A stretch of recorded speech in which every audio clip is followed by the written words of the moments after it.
Once upon a time, a man was passing by an elephant.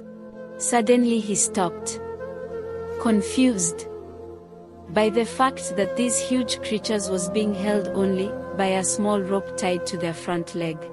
No chains, no cages. It was obvious that the elephants could, at any time, break away from their bonds. But for some reasons, they did not. He then turned around and saw a trainer nearby and asked, "Why?" These animals just stood there and made no attempt to get away. "Well," the trainer said, "when they are very young and much smaller, we use the same size rope to tie them. And at that age, it's enough to hold them. As they grow up, they are conditioned to believe they cannot break away. They believe the rope can still hold them, so they never try to break free." The man was amazed.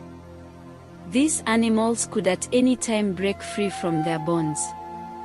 But because they believed they couldn't, they are stuck right where they are. Learning about yourself every day brings about a new mind. You have to deny the old negative mind.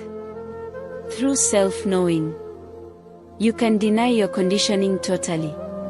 Most of us are unconscious of our conditioning. Each one of us is conditioned or belonging to some other group with certain ideas, beliefs contrary to others. These very beliefs create separation and maintain division between us.